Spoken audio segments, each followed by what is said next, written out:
যতবার ভারতবর্ষ সেকুলার হয়েছে, যতবার বুদ্ধদেব ভট্টাচার্য কলকাতা থেকে তাসলিমা নাসরিনকে তাড়িয়েছে, যতবার আমরা এখানে মুসলমান তোষণ ভারতবর্ষে হয়েছে, ততবার বাংলাদেশ ইসলামিক হয়েছে, ততবার বাংলাদেশ জিহাদি হয়েছে, গোড়ায় গলদ হয়েছে।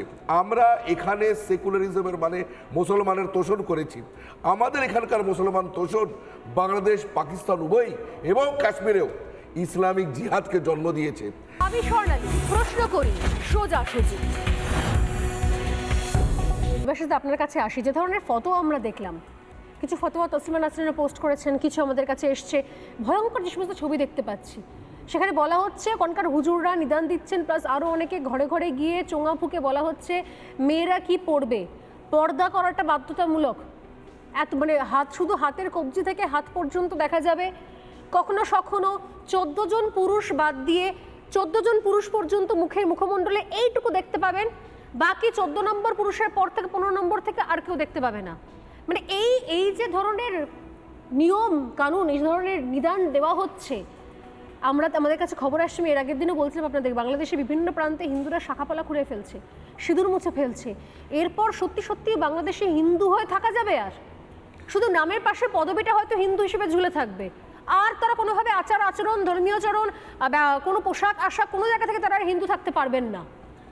দেখুন, এটা একদম ফান্ডামেন্টাল কোয়েশ্চেন আপনি করছেন, একদম মানে মৌলিক প্রশ্ন।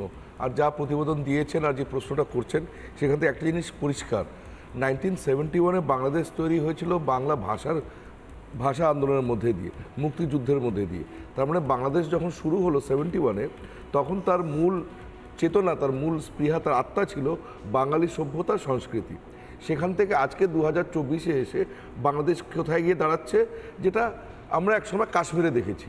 মানে যেই কাশ্মীর আমরা জানা, কাশ্মীর কি কালি আমরা জানতাম, কাশ্মীরের মুসলিম মেয়েরাই যথেষ্ট গয়না পরতো, যথেষ্ট সাজগোজ করতো। আজকে কাশ্মীরে সবে বোরখা পরে, চোখ মুখ ডেকে তারা। আমি একটা ছবি খুব ভাইরাল হয়েছিল, সবাই দেখেছেন নিশ্চয়ই, যে 60-এর দশকের আফগানিস্তান, 50-60-এর দশকে, সেই সময় তো আফগানিস্তানের মহিলাদেরকে যে পোশাকে দেখতে পাওয়া গেছিল, স্কার্ট ব্লাউজ পরে, হাই হিল জুতো পরে হাঁটতে, তার পরবর্তীকালে তালিবান ঢোকার পর কি ভয়ঙ্কর পরিণতি হয়েছে। একদমই তাই। বাংলাদেশও ঠিক একই পথে হাঁটছে, বাংলাদেশেও সেখানে সেটাই হচ্ছে। কিন্তু যা ফান্ডামেন্টাল কোয়েশ্চেন বা যেটা আপনাদের ইঙ্গিত হচ্ছে, যে বাংলাদেশ 71-এর বাংলাদেশ, একটা মুক্তমনা বাংলাদেশ, একটা চেতনার বাংলাদেশ, বাংলা ভাষার বাংলাদেশ, বাঙালি সভ্যতার সংস্কৃতি ঐতিহ্যর বাংলাদেশ, সেটা আজকে এরকম ইসলামিস্ট, একদম কট্টরপন্থী, একদম পুরোপুরি মানে একটা ইসলামিক স্টেট, একটা এমিরেট অফ বাংলাদেশ, যেরকম এমিরেট অফ আফগানিস্তান, একটা আমিরাত অফ বাংলাদেশে পরিণত হচ্ছে। এই প্রক্রিয়াটা কেন, কি করে হলো? আমার বক্তব্য, যতবার ভারতবর্ষ সেকুলার হয়েছে, যতবার বুদ্ধদেব ভট্টাচার্য কলকাতা থেকে তাসলিমা নাসরিনকে তাড়িয়েছে, যতবার আমরা এখানে মুসলমান তোষণ ভারতবর্ষে হয়েছে, ততবার বাংলাদেশ ইসলামিক হয়েছে, ততবার বাংলাদেশ জিহাদি হয়েছে, গোড়ায় গলদ হয়েছে। আমরা এখানে সেকুলারিজমের মানে মুসলমানের তোষণ করেছি।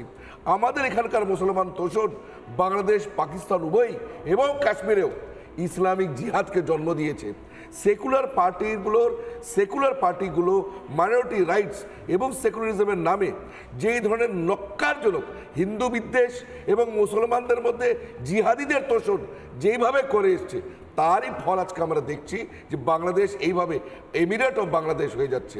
ওখানকার মাহফুজ আলম, যে নাকি এই স্টুডেন্ট আন্দোলনের একদম শিরোধার ছিল, এবং এখন মোহাম্মদ ইউনূসের অ্যাডভাইজার মাহফুজ আলম, সে বলছে আমরা ইনশাল্লাহ বাংলাদেশ একটা মুসলমান দেশ হবে, কিন্তু ওটা আফগানিস্তানও হবে না, ওটা পাকিস্তানও হবে না, এটা নতুন একটা ইসলামিক দেশ হবে। নতুন ইসলামিক দেশ কিরকম? ইসলামিক দেশ যেরকম এমিরেট অফ আফগানিস্তান যেরকম হয়েছে, একদম এমিরেট অফ বাংলাদেশ হবে। নানা ধরনের কন্টেন্ট দেখার জন্য লাইক করুন, শেয়ার করুন আমাদের ফেসবুক পেজ, সাবস্ক্রাইব করুন আমাদের ইউটিউব চ্যানেল। পাশাপাশি অন্যান্য ব্রেকিং নিউজের জন্য অবশ্যই চোখ রাখুন রিপাবলিক বাংলায়।